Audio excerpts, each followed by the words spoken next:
Bienvenidos a todo el Consejo de Dios, un nuevo programa donde en el libro de Efesios continuaremos desgranándolo, buscaremos la sustancia que el Espíritu Santo ha dejado al inspirar al apóstol Pablo esta carta tan importante, tan peculiar y tan particular.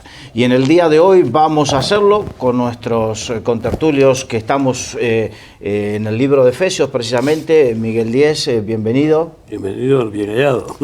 Ángel Luis Álvarez, muy bienvenido. Gracias. Y Ramón Ubillos, bienvenido. Gracias. Ramón, te pediría si podrías leer Efesios en el capítulo 5 del versículo 1 al 14. Muy bien. Dice así en la palabra: Sed pues imitadores de Dios como hijos amados, y andad en amor como también Cristo nos amó y se entregó a sí mismo por nosotros, ofrenda y sacrificio a Dios en olor fragante. Pero fornicación y toda inmundicia o avaricia ni aun se nombre entre vosotros como conviene a santos, ni palabras deshonestas, ni necedades, ni truhanerías que no convienen, sino antes bien acciones de gracias. Porque sabéis esto, que ningún fornicario o inmundo o avaro que es idólatra tiene herencia en el reino de Cristo y de Dios. Nadie os engañe con palabras vanas, porque por estas cosas viene la ira de Dios sobre los hijos de desobediencia. No seáis pues partícipes con ellos, porque en otro tiempo erais tinieblas, mas ahora sois luz en el Señor, andad como hijos de luz, porque el fruto del Espíritu es en toda bondad, justicia y verdad, comprobando lo que es agradable al Señor, y no participéis en las obras infructuosas de las tinieblas, sino más bien reprendedlas, porque vergonzoso es aún hablar de lo que ellos hacen en secreto. Mas todas las cosas, cuando son puestas en evidencia por la luz, son hechas manifiestas, porque la luz es lo que manifiesta todo. Por lo cual dice: despiértate tú que duermes, y levántate de los muertos, y te alumbrará Cristo. Bien, parece que el apóstol Pablo con este capítulo tiene una segunda andanada de recomendaciones de cómo ordenar la vida, cómo cada uno tiene que ordenar la vida. Bueno, nos empieza el versículo 1 es contundente, ¿verdad? Ser imitadores de Dios como hijos amados.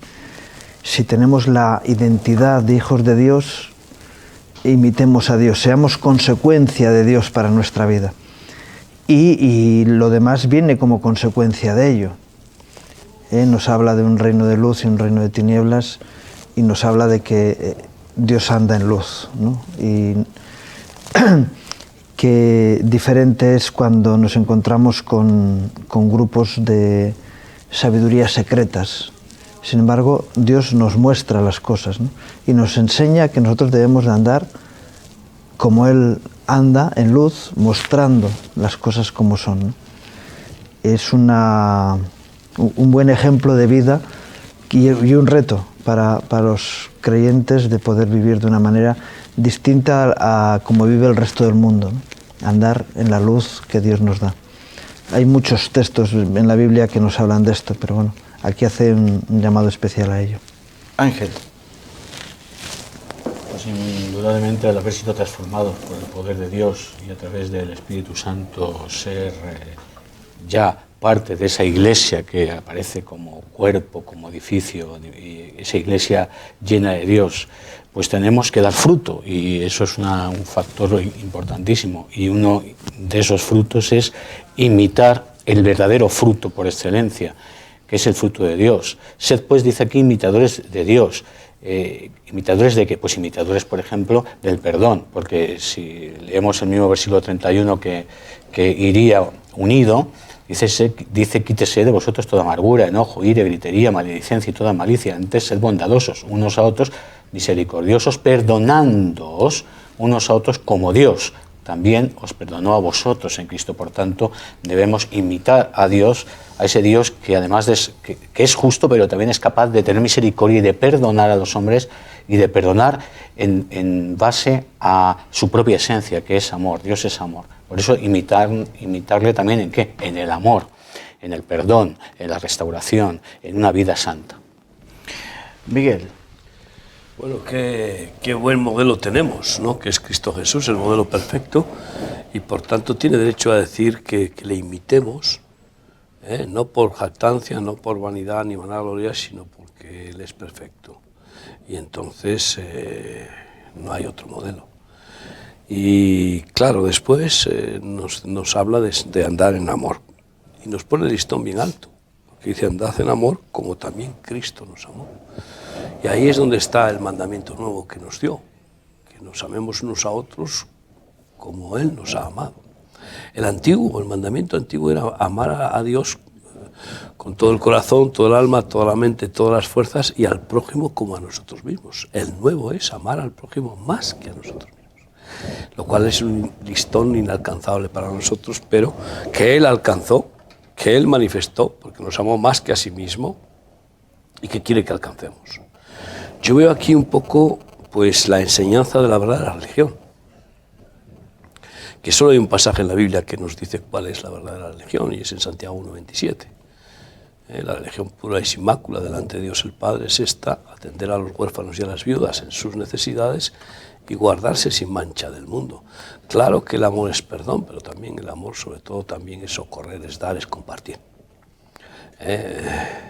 A algunos les es más fácil perdonar que compartir su bolsillo, que compartir su dinero, sus riquezas, sus bienes, ¿no? A otros es al revés, a otros les es más fácil compartir dinero pero no perdonar, ¿no? Y retroalimentarse en esa amargura y en ese rencor. En cualquier caso, el amor tiene muchas facetas y evidentemente entre ellas está el perdonar, ser compasivos, misericordiosos. La misericordia, la compasión son hijas del amor. Y la compasión es sufrir con el que sufre, padecer con el que padece y ser solidario ante la necesidad y el problema de nuestros semejantes. Y también la misericordia nos lleva a perdonar como Dios nos ha perdonado. Pero veo aquí las dos áreas, las dos virtudes principales de la religión pura y sin mácula: amor y santidad. Atender a los huérfanos y a las viudas en su necesidad y guardarse sin mancha del mundo. Amor y santidad, y esto es lo que nos refleja aquí. Primero nos habla de imitarle como Él es amor, Dios es amor.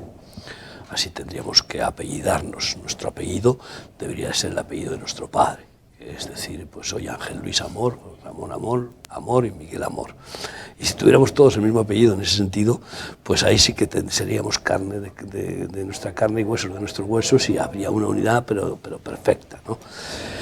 Y esa es la imitación que tenemos que hacer. Y luego la santidad. Dios es santo y Él dice: sed santos como vuestro Padre Celestial es santo. Por tanto, no tenemos que estar en esas manifestaciones carnales que antes teníamos. Es decir, que no caigamos en la desgracia. Estamos en la gracia, no nos vayamos a la desgracia para acabar siendo hijos de desobediencia. Porque lo tremendo, la ira de Dios es sobre los hijos de desobediencia. Por lo tanto, no dice sobre los incrédulos que no son hijos. Sobre eso será todavía más, también ira, pero hijos de desobediencia. Sí. Es que, fíjate que hay hijos de obediencia, hijos de desobediencia. Cuando vengan las copas de la ira, no vendrán para los hijos de la obediencia. De la misma manera que guardó al pueblo de Israel en Egipto ante las plagas de Egipto, pues también guardará a la iglesia fiel durante el tiempo de la tribulación, siempre ha guardado a la iglesia fiel. Pero la ira de Dios no es para sus hijos, es para los hijos de la desobediencia. Es decir, los que no obedecemos a sus mandamientos y volvemos otra vez a las tiranerías, carnalidades, etcétera, todo lo que es inmundo, ¿no? Y pecaminoso. La Biblia habla constantemente de la relación de padre, ¿no? Como la consecuencia de, es decir, la fuente de alguien, ¿no? Cuando alguien es hijo de Dios es porque es fruto o consecuencia de el hijo de mentira o el hijo de desobediencia, es que actúa de forma desobediente y que sus frutos son frutos de desobediencia, no únicamente con el tema de hijo de Dios, ¿no? Es decir, cualquiera que actúa en desobediencia es hijo de desobediencia en los frutos que realiza.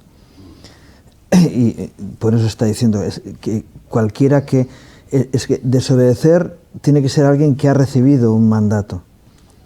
La palabra hijo, tú sabes que no es conceptuada bíblicamente, según el Evangelio de Juan 1, Y a los que han creído en él les ha dado potestad de ser hijos de Dios. Los hermanos son hijos de Dios. No, Vosotros sois de vuestro padre, sois de vuestro padre el diablo. ser de Dios, son hijos de desobediencia sin ser hijos de Dios. Eso sí que es verdad. Son hijos de desobediencia, que en realidad, pues vamos a ver, ¿de quién es la desobediencia como madre? Pues de Satanás, Sí, la rebelión, que sí. también hace de padre y madre. Como Dios hace de padre y madre, Satanás va de lo mismo, padre y madre. Y a la madre la pone a la Jezabel, a la diosa del cielo, y él de padre, pero en realidad intenta organizarse de la misma manera. Pero efectivamente no está hablando, en este caso también puede referirse a los hijos de Dios, como Esaú o como Saúl, ungido de Dios, y que cosechó la ira de Dios, porque fue despojado de la gracia y del reinado y acabó suicidándose, ¿no? Entonces, claro, efectivamente hay esos dos tipos de hijos. Hijos de desobediencia son aquellos que son hijos del padre de la desobediencia, que es Satanás, ¿no? Eso, sí. Ahí, bueno, se habló de la ira porque habla de que ciertas características negativas, y habla que estos no heredarán y desatan la ira de Dios. O sea, dos consecuencias directas. Las acciones, ese tipo de acciones desatan la ira de Dios sobre las personas. De hecho, el mundo sufrió un juicio universal cuando el diluvio, como consecuencia de que la paciencia de Dios llegó al límite. Y nos dice la palabra que va a volver a ocurrir eso. En los últimos tiempos serán como los tiempos de Noé. Y nos encontramos con un caso semejante en el juicio que hubo sobre las ciudades de Sodoma y Gomorra, en el valle del Jordán. Y también llegaron a tal punto de acciones que Dios trajo juicio. Luego nos encontramos con el pueblo de Israel igual, que llegó a un punto en el que Dios dijo se acabó, y los mandó a que los asirios fueran y se los llevaran. Por lo tanto, ahí tenemos otros hijos de desobediencia, que son hijos de claro, Dios también, que desobedecen a Dios. O sea, que hay los dos tipos. Pero estas desobediencias, lo que decía, que por un lado desatan la ira de Dios, por otro lado interrumpen una herencia que Dios había dado sobre ellos. Claro. Y es muy importante porque, sobre todo en estos tiempos, y esto lo uno con la otra advertencia que hace el apóstol Pablo de no prestar atención a las mentiras que quieren suavizar este tipo de cosas, ¿no? Porque se predica mucho de que cuando uno hereda, lo que te hereda no lo puedes perder, nadie te lo puede quitar. Pero hay dos cosas. Aquí dice que pudiste haber sido heredero, la herencia de los santos en luz, y poder perderla. De hecho, cuando Moisés es llamado por Dios para abandonar este mundo, antes de irse, escribe, transmite otra vez la ley, y está escrito en el libro de Deuteronomio, advierte al pueblo de Israel, dice, mira, vosotros no es que vayáis a ocupar esa tierra porque sois mejores que los demás, sino porque estáis siguiendo lo que yo os estoy diciendo. Ellos salen porque han colmado mi paciencia. Ellos han ido degenerando sus vidas de tal manera que han colmado mi paciencia, y por eso los quito. No para dejaros sitio a vosotros, sino porque se merecen salir. Pero si vosotros hacéis lo mismo, les advierte ya antes de que entren, pasará que haré lo mismo con vosotros que hice con ellos. Es una palabra profética que luego ocurre, ¿no? Y de alguna forma Pablo está recordando que esto es así. Dices, no es que lo diga para meteros miedo, sino que hay una evidencia histórica de que estas cosas son así. Y por eso dice, estas cosas encienden la ira de Dios, despiertan la ira de Dios sobre los hijos de desobediencia. No es el coco que va a venir, sino que es una realidad que ocurre y que sigue ocurriendo también en nuestros tiempos. Dice específicamente de no prestar atención a los que hablan como queriendo suavizar esto.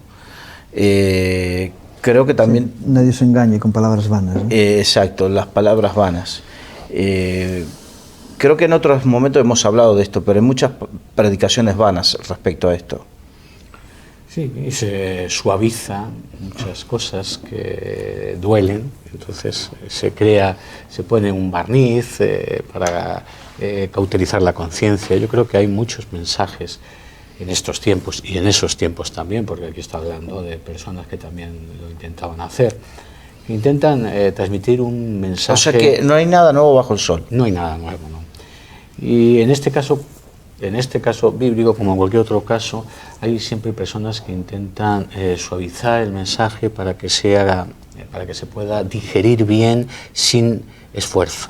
Ahora, la vida verdadera con Dios exige un esfuerzo. ¿Por qué? Porque el Señor nos llama a conocerle plena, íntegra, total y absolutamente, a ser hijos de Dios de verdad, y no hay medias tintas en esto. O sea, no hay, bueno, yo quiero seguir a Cristo a mi manera, o yo quiero ser un poco del diablo y un poco de Dios. Eso no existe. Desgraciadamente, en estos tiempos, como se predican mensajes para engordar el ego o para engordar la conciencia, en el sentido de que todo bien, todo estupendo, todo maravilloso, o todos vamos a ser bendecidos, no pasa nada, pues efectivamente se eluden muchos de estos textos que son muy claros. La Biblia habla claramente, incluso hablando de los propios líderes, por sus frutos los conoceréis. O sea, es decir, hay una realidad en aquellos que son hijos de Dios, en aquellos que han experimentado el haberse vestido, como decíamos en otro programa, del nuevo hombre creado según Dios, en la justicia y la santidad de verdad.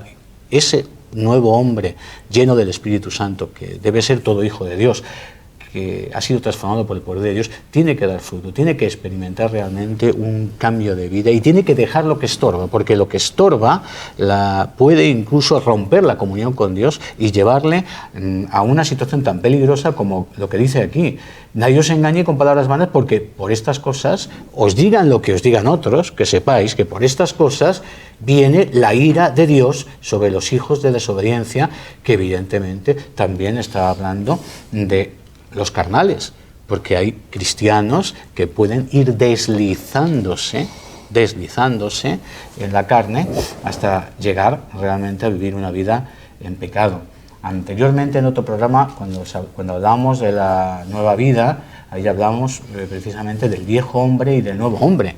El viejo hombre, esa vieja naturaleza, quiere resurgir, y esa vieja naturaleza no quiere la intimidad con Dios, no quiere la transformación, no quiere crecer, no quiere experimentar la gracia, no quiere dar frutos, sino por el contrario, lo que su actitud o su deseo es rebelarse, su actitud es no buscar la santidad, su actitud en definitiva es experimentar esas actitudes de la carne que dice claramente aquí, como pueden ser la fornicación, la impureza, la avaricia, que en otro texto dice que un avaro es idólatra, etcétera, etcétera, ¿no? Y aún, como de la abundancia del corazón a la boca, el viejo hombre también tiene expresiones completamente ajenas al espíritu. De ahí que dice también, tampoco digáis palabras deshonestas, ni necedades, ni groserías, que no conviene, sino antes bien acciones de gracias. Es decir, en todos los sentidos, en nuestro vocabulario, en nuestra manera de ser, en nuestra actitud, en nuestra espiritualidad interna y externa, se tiene que ver que de verdad hemos nacido de nuevo y que caminamos en el Espíritu. Y si todo eso no está ocurriendo, entonces aquí dice, llana y literalmente, vosotros sois hijos de desobediencia. Por mucho que vayáis al culto, por mucho que améis a Dios, por mucho que leáis la Biblia, por mucho que prediquéis, por mucho incluso hasta que deis dinero a un necesitado.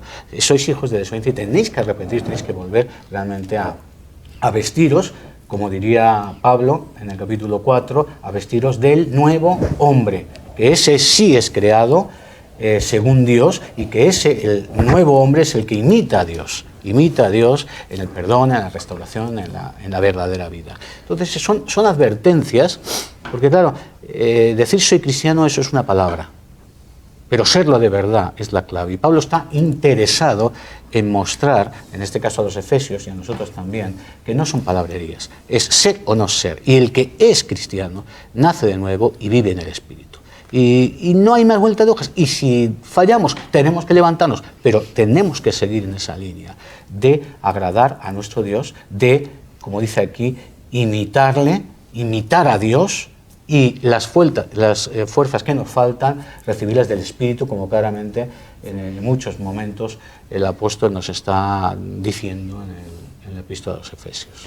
Creo que hay algo muy importante porque dice la Biblia que de lo que abunda el corazón habla la boca. Claro. Y si de todo eso sale de la boca es porque anida en el corazón. Y la Biblia también nos enseña que de una misma fuente no puede salir agua dulce o agua amarga. El problema está, si hay una circuncisión del corazón, pues ya está muerta esa concupiscencia o sujeta claramente al Espíritu Santo, que es el que hace morir cada día las obras de la carne en nuestro interior, ¿no? Entonces, el asunto es bien claro, es la transformación de la nueva vida en Cristo, como ha dicho Ángel Luis.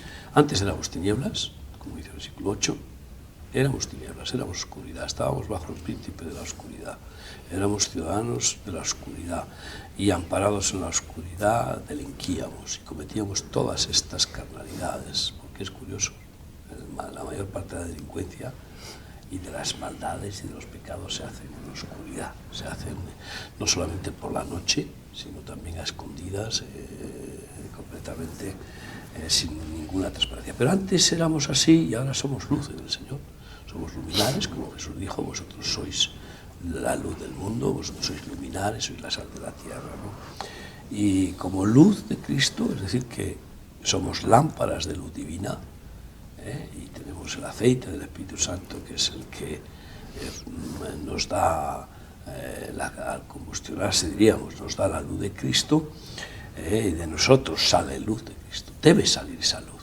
Nada debe haber en nosotros que esté oculto. Todo tiene que salir a la luz. Y cuando alguna vez erramos, tiene que salir a la luz en confesión, arrepentimiento, petición de perdón, a Dios y a las personas que ofendemos. Y debemos de andar en luz como hijos de luz que somos, ¿no? Y dice después, porque el fruto del Espíritu es en toda bondad, justicia, ¿verdad? ¿Qué significa? Que andar en luz significa que debemos dar esos frutos del Espíritu Santo en bondad, no hacer nada que perjudique. El amor no hace nada indebido, el amor no hace daño a nadie, no hace daño, nunca el amor. Eso de que hay amores que matan es mentira. Hay amores que mueren por el amado, pero no hay amores que matan, ¿no? Entonces el amor es bondadoso, siempre hace el bien, siempre, incluso devuelves siempre bien por mal. Y por eso, como hijos de luz, andamos en esos frutos del Espíritu de la bondad, dar lo bueno.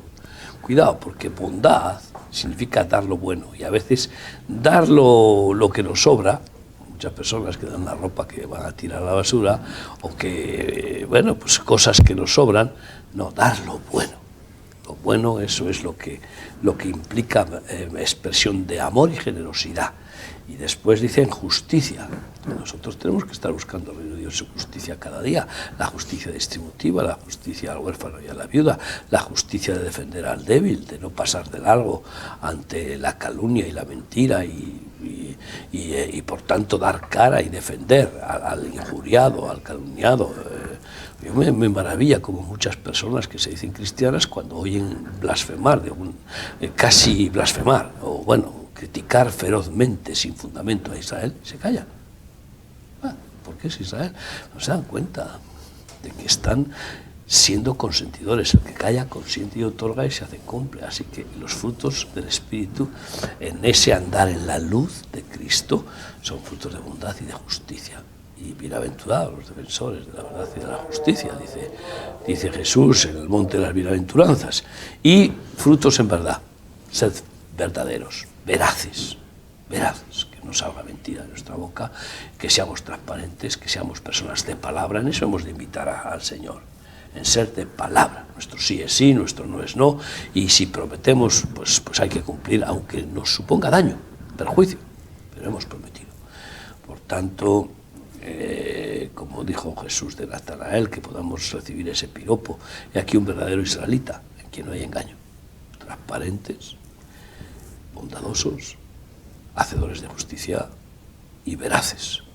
Eso es lo que es principal. Por supuesto que hay muchas otras virtudes de nuestro Dios que tenemos que adquirir al imitarle, pero parece ser que menciona estas tres porque es lo que más agrada a Dios, porque después dice comprobando lo que es agradable al Señor. Yo creo que nuestra vida diaria lo que tiene que buscar es agradar a Dios. Ya no hay más que eso. que miremos lo que le agrada, que hablemos lo que le agrada, que vayamos donde le agrada, que hagamos lo que le agrada, que pensemos lo que le agrada y que oremos lo que le agrada, porque a veces se ora lo que nuestro corazón sentimentalón pues quiere orar, y así sucesivamente, y no serle estorbo, sino serle agradable en todo, porque esa es la expresión del verdadero amor, agradar al amado.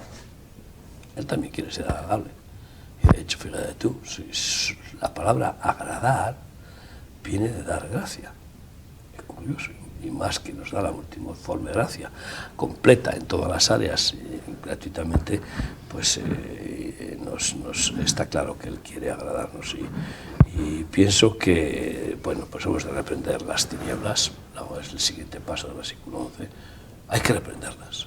Muchas veces podemos, pues qué sé yo, criticar las tinieblas, criticar la obra de Satanás y las tinieblas, pero reprender es mucho más, hay que reprenderlas.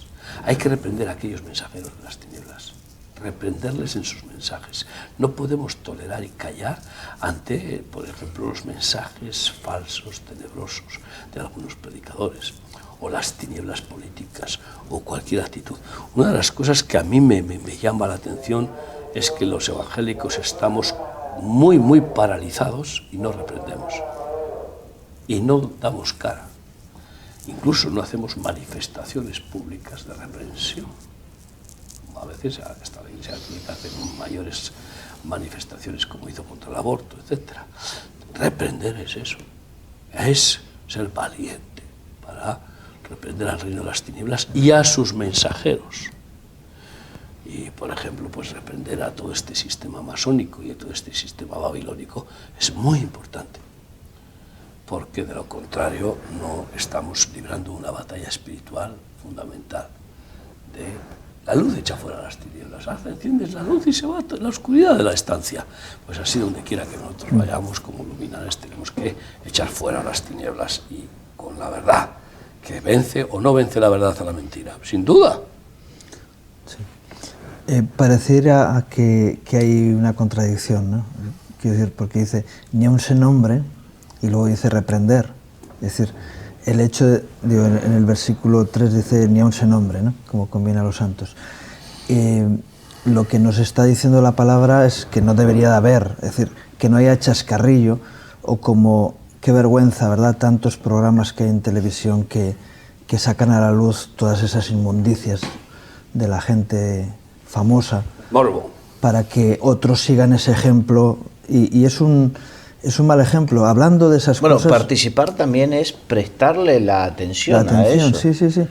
Y escuchar, porque todo eso contamina. Nosotros tenemos... Nuestras entradas son a través del Espíritu, sí, de la revelación de Dios, pero lo que vemos y lo que oímos es lo que alimenta nuestro alma, ¿no? Entonces, dices, cuando tú estás escuchando esas basuras, no conviene.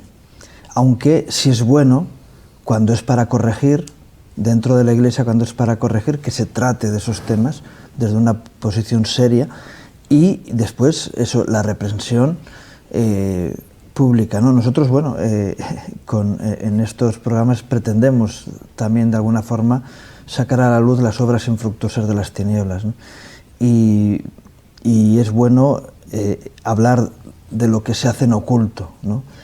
Normalmente es donde te creas más conflictos y problemas. Cuando tú sacas a la luz cosas ocultas como magias y todo este tipo de cosas que se hacen, que enseguida hay una confrontación espiritual, pero cualquier cosa que se hace en oculto, y es una tendencia, muchas veces, oye, no se lo digas a nadie. Digo, ¿cómo que no se lo digas a nadie? Las cosas deben de estar a la luz, no en la oscuridad, ¿no? Aunque todos podemos tener esa tendencia de decir, esto lo he hecho mal, voy a taparlo para que no se vea. Debemos de ser, pues eso, abanderados de decir, las cosas a la luz están mejor. Yo a veces me encuentro con este tipo de situaciones así con relaciones matrimoniales, ¿no? Pues alguien que tiene una infidelidad de algún tipo, aunque no sea de adulterio, pero ha gastado un dinero y que no se entere mi mujer. ¿Y por qué no? Afronta esa realidad, porque en lo oculto tiene ventaja el enemigo. Y donde hay luz, ahí ya no puede hacer nada más. Es el gran conflicto bueno, que lo dice también en Proverbios, ¿no? Cuando uno calla o cuando uno esconde, eso sigue haciendo un daño dentro. El diablo sigue teniendo capacidad de traer ahí acusación. Cuando sacas los temas a la luz, mira, lo mejor que te puede pasar es que un pecado salga a la luz lo antes posible, porque cuanto más tarda, más gangrena produce, ¿no? Más daño, más dolor produce en tu interior. Y personas que, bueno, de hecho el Evangelio de San Juan dice claramente, esta es la condenación, ¿no? Que los hombres amaron más las tinieblas que la luz porque sus obras eran malas y entonces no querían que se manifestaran. Y sin embargo, el que saca la luz lo hace... El que es de la verdad. Sí. Viene a la luz. Viene a la luz para que sean manifiestas que sus obras son hechas en Dios. No quiere decir que todo lo hace bien, Claro. sino que está abierto a sacar a la luz las cosas que hace. Y mira, yo prefiero que estén las cosas a la luz y si en algo me equivoco se me corrija, luego nos cuesta mucho, ¿no? Pero que se me corrija, porque entonces voy a corregir lo defectuoso y entonces voy a andar mejor. Eso es sabiduría, ¿no? Y eso es lo que dice en el Evangelio de San Juan, ¿no? Mejor, porque el que quiere hacer las cosas delante de Dios quiere ser reprendido. Aunque no le guste, pero quiere ser reprendido. ¿Por qué? Porque eso va a suponer que su vida va a ir mejor que antes. El que oculta no quiere cambiar, quiere mantenerse en lo oscuro, en lo sucio, en lo erróneo. Y dicen que de sabio es rectificar, ¿no? Y el sabio es el que dice, no, yo quiero sacar mis errores a luz para que sea corregido, y si tengo que ser disciplinado, sea disciplinado, pero que mi vida vaya mejor, no a peor. Hay algo muy interesante en la vida de dos personas. Una, la esposa de Lot. Porque aquí dice que uno no participe en las obras de las tinieblas, sino que al contrario las reprenda. Y recién hablábamos de que cuando uno ve, se queda delante del televisor o en conversaciones, termina participando y termina sucediéndole como a la esposa de Lot, que ellos se fueron moviendo sus tiendas cada vez más hacia Sodoma, y Sodoma ganó el corazón de la esposa de Lot de tal manera que en el momento en que Dios envió la salvación para ellos, ella desoyó la voz de Dios que le dijo que no mire hacia atrás, y miró hacia atrás. Y es un problema cuando muchas veces hay cristianos que dicen, no, yo controlo, yo sé lo que puedo y lo que no puedo, y se va acercando y va permitiendo y va participando poco a poco, porque yo controlo, yo sé, ¿no? Yo controlo, yo sé, y poco a poco se van acercando a Sodoma, y de tal manera que Sodoma gana su corazón, y que están en la iglesia o permanecen aún en la iglesia, pero su corazón ama el mundo. La mujer de Lot, y se quedan ahí atrapados, claro, y ya después es que están ahí como las moscas en la telaraña. Fíjate que dice, obras infructuosas de las tinieblas, pero claro, es verdad, tienes razón, en el hecho de que el verdadero Hijo de Dios, cuando es tentado, el diablo va actuando progresivamente. Cuando tú hablabas de Lot, aunque no es el texto de Efesios, pero tiene relación en cuanto al tema, es verdad, dice que iba poniendo sus tiendas paulatinamente. Y probablemente llegó un momento en donde él dijo, ¿y para qué voy a estar viviendo en tiendas cuando puedo tener la comodidad de la ciudad? Pero él conocía perfectamente que era una ciudad corrompida, una ciudad sodomita, una ciudad totalmente ajena a Dios. Y sin embargo, por comodidad, termina entrando. Esa acción progresiva quizá es lo preocupante. O sea, cuando permitimos, como dice también otro texto, ¿no?, las pequeñas zorras que van destruyendo las viñas. ¿Cuándo nos hacemos hijos de desobediencia? ¿Es de golpe? Bueno, en mi experiencia como pastor, soy consciente que la mayoría de los hermanos que han caído en grandes pecados comenzaron con pequeños pecados. Pero ya con el pequeño ya eres hijo de desobediencia, porque vas en camino contrario. Efectivamente. Pero ese pequeño desliz, al ser pequeño, le hacía pensar que tal vez no era tan importante y no debía arrepentirse. Y ese es el verdadero peligro. Un cambio de agujas en una vía de tren te puede llevar a Lisboa o a París. Claro, sí, efectivamente. Quiero decir que, y es una pequeña cosa, Por eso dice precisamente a la iglesia de los Efesios, les dice el Señor, mira a ver de dónde caíste. ¿Cuál fue el punto de partida de la equivocación, ¿no? Es decir, la desobediencia que te llevó por camino diferente. Sí, el camino, la caída no es brusca generalmente, a veces sí, pero es muy rara. Es curioso porque la física, el hombre puede pensar que va en horizontal, no existe la horizontal, siempre es la curva. Muy curioso, ¿no? Tú sabes, Sí, el plano no existe. No existe el plano horizontal, pero ¿qué sucede? Que algunas personas que dejan de subir, y el plan de Dios, si le queremos imitar, es llevarnos a la perfección. Y eso es la escalera que va subiendo, peldaños, ¿no? Para alcanzar la estatura de Cristo, ¿no? Y para alcanzar el cielo. Y cuando algunas personas pues se estancan, podría parecerles que van caminando establemente, pero no es cierto, van descendiendo poco a poco. Y claro, si tú pones un plano inclinado en el cual le haces una pendiente de descenso en un comienzo de 1 milímetro, cuando llevas recorrido muchos kilómetros, ¿cuánta distancia, cuánta altura has descendido? Ese es el tema. Al principio es poquito, pero luego va bajando y por causa del recorrido. Y puedes acabar en el Averno suavemente. Se llama la caída suave, ¿no?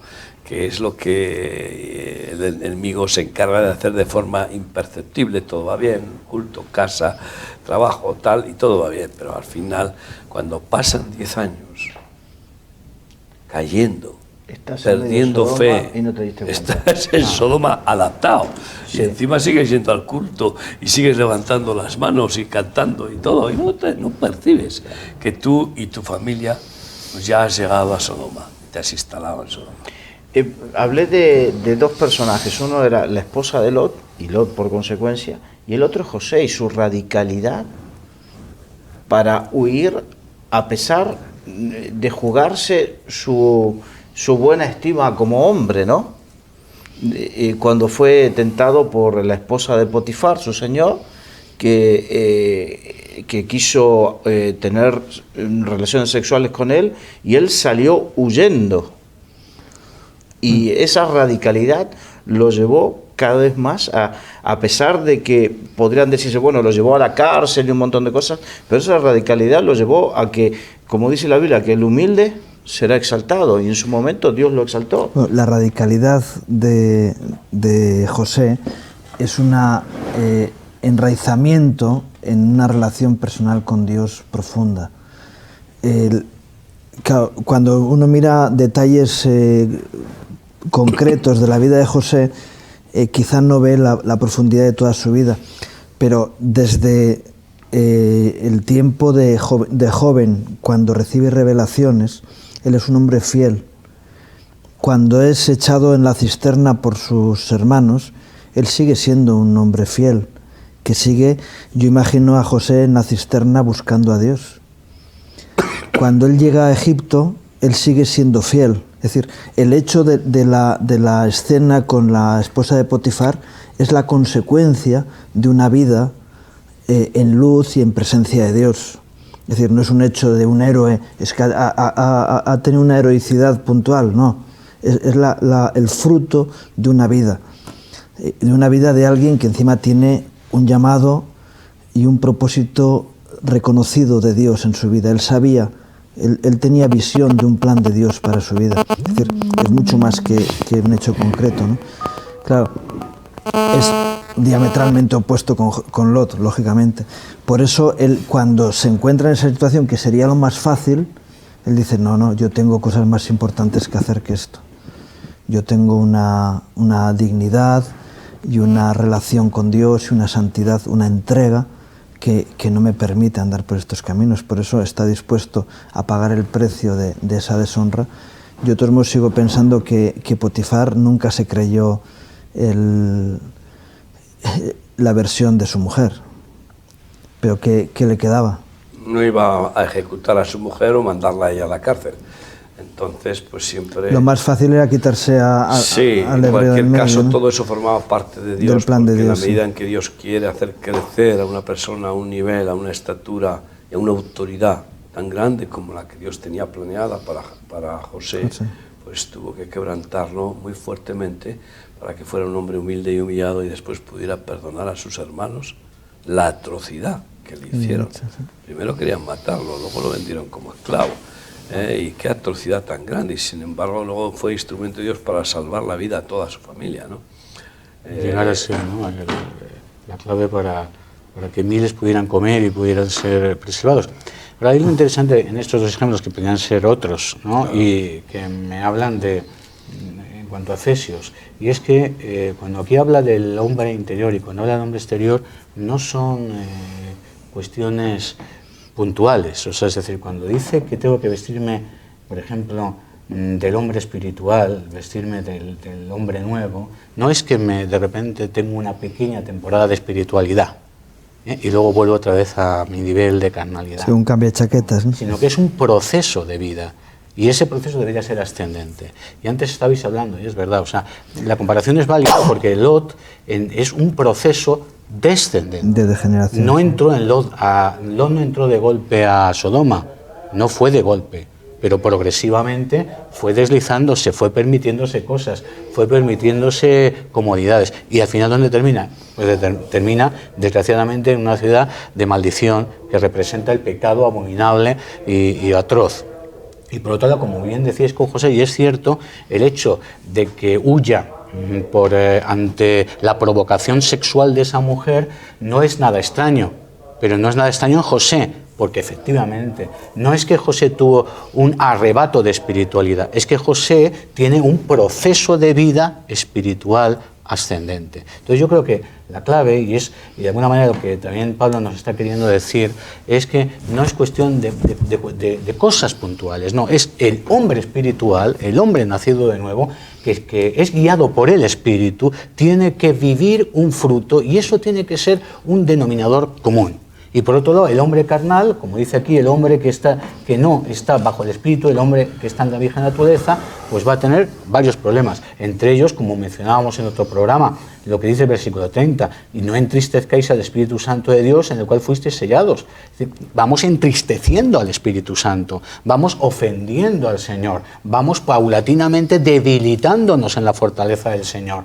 Y poco a poco eso va produciendo problemas con los hermanos, falta de perdón, contiendas, iras. Al final en nuestro vocabulario se nota, ese sería el proceso que hemos visto antes. Al final, pues esas palabras deshonestas, esas necedades, esas groserías que no convienen, empiezan a ser paulatinamente factores dominantes de nuestra vida. Estamos ya ofendiendo al Señor.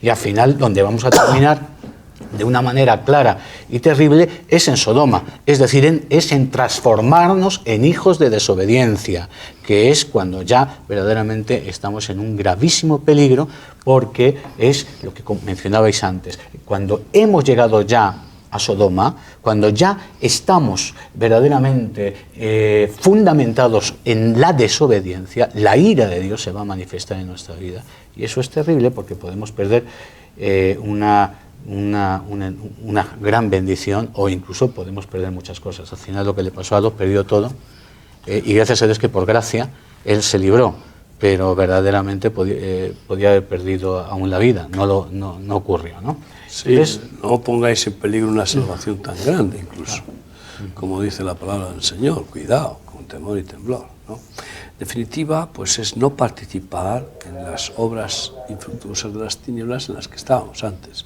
Pero ahora ya no somos de las tinieblas, somos de la luz. Pero aquí habla también, y se lo insisto, en que además de no ser partícipes en ninguna manera de esas obras carnales, tenemos que reprenderlas. Porque algunos pueden decir, bueno, yo no participo, pero no son activos luchadores en contra de las tinieblas. Y esa es hay una actitud de no participación, es decir, no pecar por acción, de acciones de desobediencia, y también la actitud de ser defensor de la verdad y la justicia, reprendiendo las obras de las tinieblas, ¿no? Que para mí es una guerra espiritual en oración, en intercesión, en ayuno y también en confesión, en evangelización, en predicación. Tenemos claramente que en exhortación. En exhortación, amonestación, corrección, disciplina, etcétera, que es el ejercicio de la autoridad de la vara. O sea, y es que, vamos a ser claros, uno de los problemas que hay es un sentimentalismo pastoral que lleva a que muchos ministerios tengan poca vara, cortos de vara. Y aquí habla de reprenderlas. Entonces, claro, pues llegan personas que están viviendo en fornicación, pero claro, vienen a la iglesia y quieren ser miembros y se les da el pan y el vino, y no puede ser, o incluso se les pone de ujieres, o yo qué sé qué, o no puede ser. Tenemos que dejar bien claro de reprender todo lo que tenga que ver con las tinieblas, ¿no? ¿Y por qué? Porque la luz debe sacar todo lo oculto sale tarde o temprano, no hay nada oculto que no salga a la luz, ¿no? Son hechas manifiestas, estas obras de las tinieblas son manifestadas por la luz, que lo manifiesta todo. Y termina este versículo 14 diciendo que es muy importante: despiértate tú que duermes. El que va cayendo en desobediencia también entra en una somnolencia que es camino de la muerte.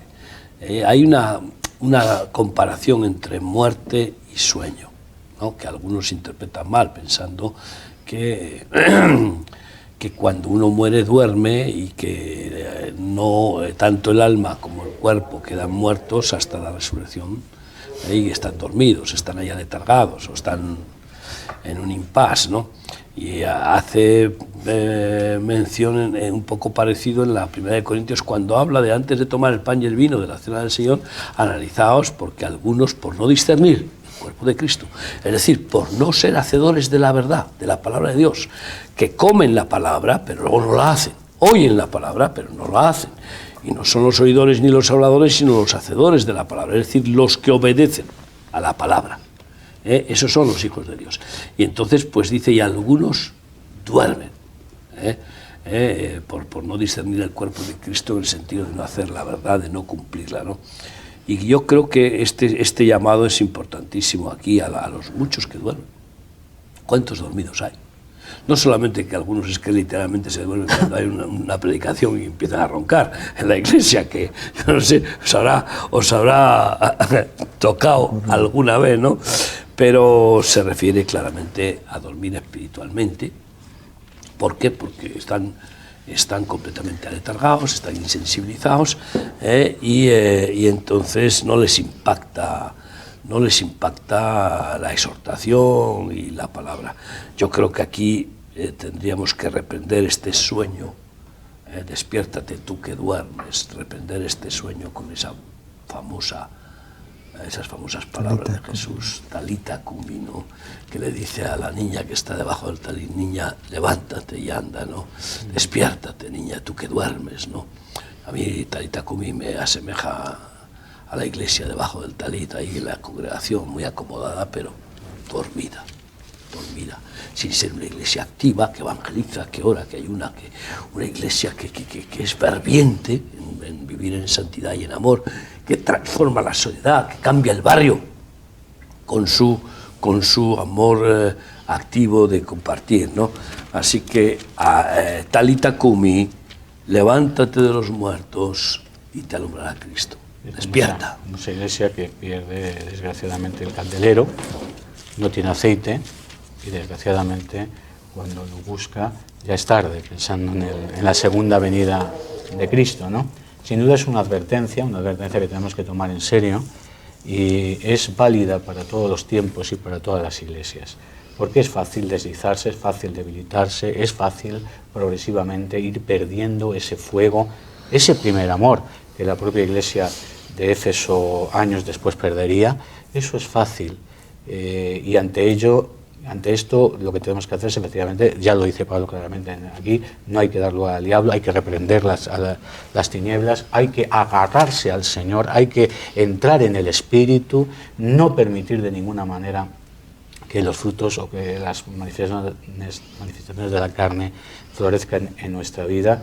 Y lo verdaderamente importante también es saber que, y en todo el libro de Efesios se ve claramente, cómo tenemos la ayuda del Espíritu de Dios, porque esto no es una lucha denodada, casi imposible, que hoy estoy bien y mañana mal, hoy tengo ganas de orar y de repente se me quitan las fuerzas.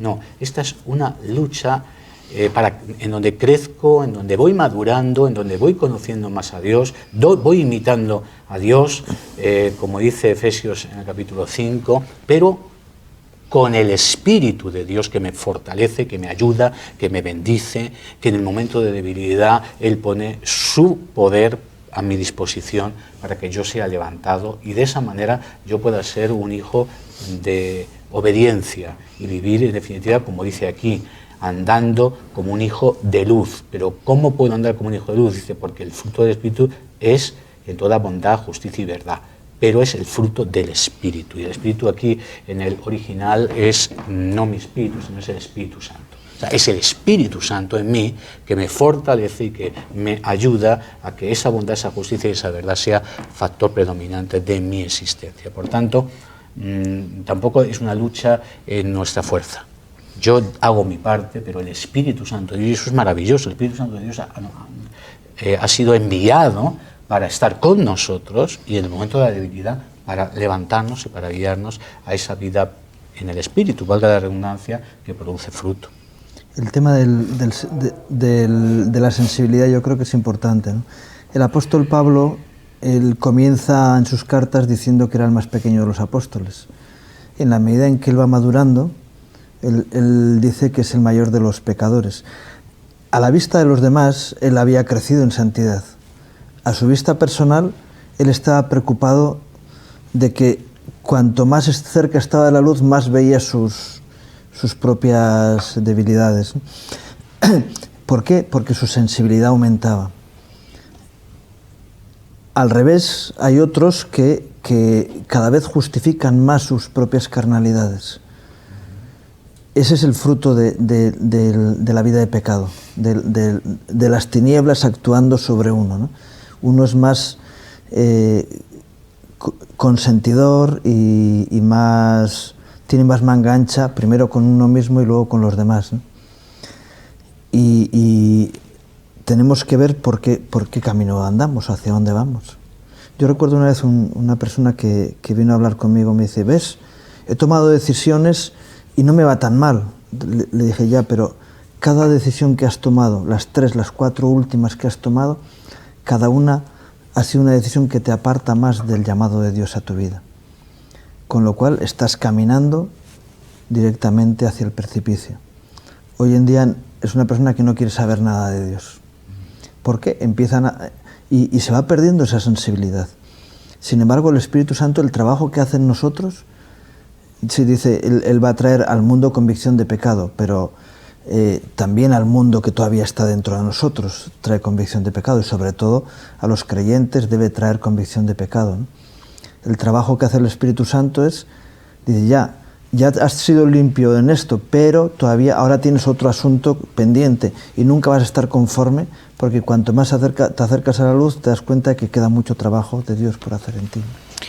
Estamos ya en el último minuto y medio. Me gustaría leer un pasaje que dice en Ageo 1:14, dice, y despertó Jehová el espíritu de Zorobabel, hijo de Salatiel, gobernador de Judá, y el espíritu de Josué, hijo de Josadac, sumo sacerdote, y el espíritu de todo el resto del pueblo. O sea que el sumo sacerdote, el pueblo... Claro, ¿sabes qué pasa? Que cuando hemos dicho aquí, talita cumi, despiértate tú que duermes, en realidad es la pérdida del fuego, de la pasión, del primer amor, la tibieza. Y las primeras obras, porque dice que se despertaron, vinieron y trabajaron. Entonces, yo sabía que ibas por ahí, por eso comento, ¿no? Claramente, en un avivamiento, ¿qué es? Un despertar. Un despertar a las personas. El avivamiento significa eso, estar aventado, despertado, avivado, es estar completamente espabilado y activo, enamorado, apasionado, lleno del Espíritu Santo, ¿no? Y yo creo que aquí, cuando habla de despiértate tú que duermes, se refiere fundamentalmente a los tibios. o a los fríos.